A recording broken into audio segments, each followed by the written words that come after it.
السلام عليكم بنياتي وليداتي خوتي خواتاتي. كي دايرين؟ لاباس عليكم؟ اليوم بنياتي تحت التعاليق ديالكم كنطلبوا وصفه لنزلات البرد والزكام. اليوم واحد الوصفه رائعه كتنظف البلغم، كتنظف الصدر من الكحه، وليك على كتجي الكحه وما كتخليهاش تنعس. اليوم غندير لكم واحد الشوربه رائعه رائعه، شوربه كتسخن الصدر وكتحيد البلغم وكتقضي على الزكام، يعني كتقضي عليه نوبه وحده. للصغار والكبار ديروها في الليل، راها زوينه زوينه بزاف. غير تبعوا الوصفه من المكونات ويعني وكلشي المكونات اللي غادي نديرها في هذه الشوربه راها ساهله ماهله. كديريها في البيت ديالك وغادي ديرها ان شاء الله وتسخني بها، لان المقادير ديالها ساهلين ماهلين. غير تبعوا الوصفه من الاول الى الاخر ان شاء الله، من اول الى الاخر. اول مكون ان شاء الله الرئيسي، المكون الرئيسي ديال هذه الشوربه هو البصل الاحمر.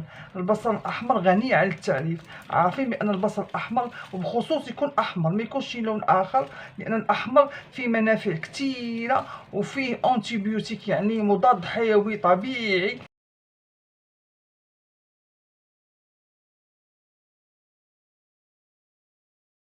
غنقيوه غنقيوه غنقيوه وغنغسلوه ان شاء الله.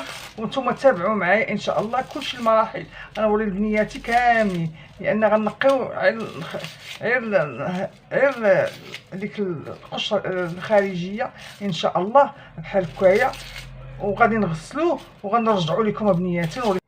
بسم الله على بركه الله. بعد ما نقيناها وغسلناها مزيان، ها هما جبنا غنقطعوها ان شاء الله الى اطراف صغيره على هذا الشكل بحال هكايا. ملي غادي نقطعوها لهاد القطع غنديروها في واحد الانيه اللي هي غنطيب فيها ان شاء الله.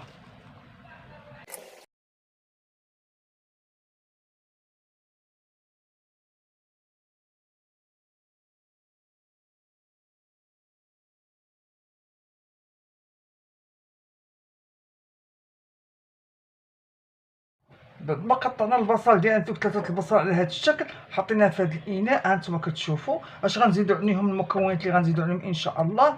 غنديروا الباديان، هذه راه النجمه، هذا كتشوفوا واخا كتشوفوها هكا معديه مقطعه، راه هي نجمه الباديان، كلش كيقول لها نجمه الباديان او اليانسون. ومكون اخر ان شاء الله هو القرنفل، حبات القرنفل او عود النوار او المسمار. هادو هما المكونات الاخرين اللي غادي نزيدهم ان شاء الله.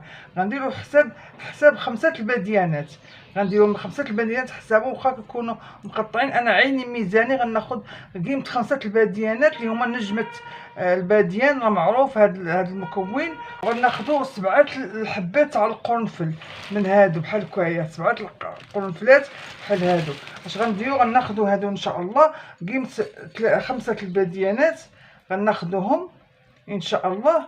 حنا عينينا وميزاننا بحال هكا غناخذوهم بحال هكا. هانتوما راه كتكون نجمه، ولكن هي النجمه تهرسوا ليا كاملين لان ما بقاوش كلهم صحاح. نحاول ناخذ اللي هما يا قيمه خمسه بحال هكا. ها هما يا قيمه خمسه الباديانات هما هادو. وغناخذوا معاهم سبعه الحبات تاع القرنفل، يعني غنحسب سبعة الحبات تاع القرنفل بحال هكايا. هاهما ربعة خمسة ستة سبعة غناخدهم دوكا غنغسلهم وغنرجع ليكم. بعد ما غسلتوها نتوما كتشوفوا، لان عندي انا الباديان ماشي صاين، نتوما اللي عندكم باديان صاين غسلوهم صحاحهم ورميهم. انا غادي ندير هاد الشاش عندي كنستعملو بهاد الطريقه.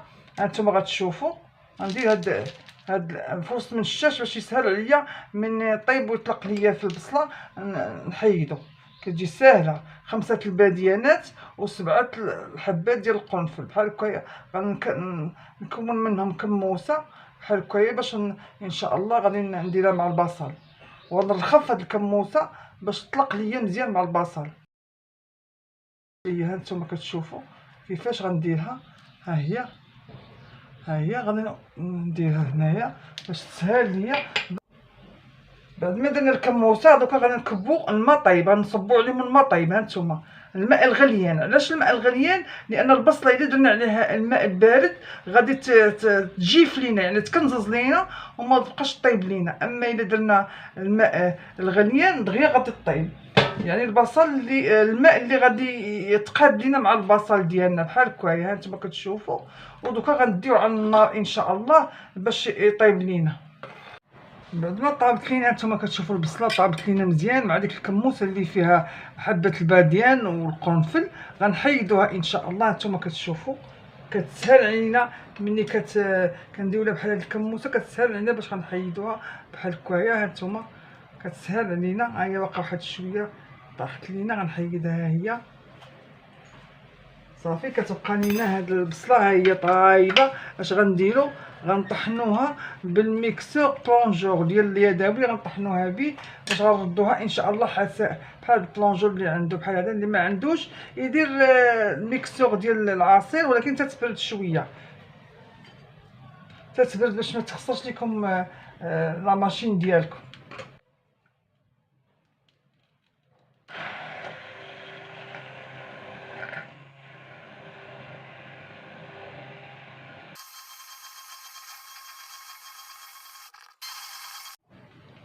هانتوما هما الشكل ديال الحساء ديالنا كما طحناها كيفاش ولات، كتجي خاتره وكتجي زوينه.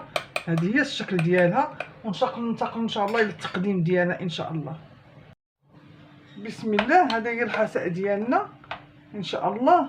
غنقدموها بحال هكايا في زلافه ديالنا. عنده الكحل بينعس يخلي اخر حاجه ويتناول هاد الزلافه يوميا لمده 7 ايام. ونتمنى هاد الوصفه تكون عجباتكم بنياتي ووليداتي، وبارطاجيوها مع يشرب هاد الحساء، راها زوينه. يشربها هو زلافه في الليل قبل النوم. حتى ملاحظه هاد الشربه بنياتي وليداتي ما تحتاج لا توابل لا والو، غير هذاك الباديان وهذاك القرنفل والبصل كتجي بنينه بنينه بدون لا ملح ولا حتى شي حاجه. ما خطاي الا بغيتو ديروا الاطفال ديالكم اللي ما جاتهمش بنينه، هما هي بنينه بنينه حلوه من داك الشيء. الا ما جاتهمش بنينه ديروا لهم واحد شويه ديال الملح، ما كنديروا لها حتى الاضافات ما والو. بحال هكايا بحال هكايا تشربوها ان شاء الله، راها بنينه بنينه. نتمنى هاد الوصفه تكون عجبتكم. ولا عجبتكم بارطاجيوها مع الاصدقاء ومع الاحباب لتعم الفائده ان شاء الله.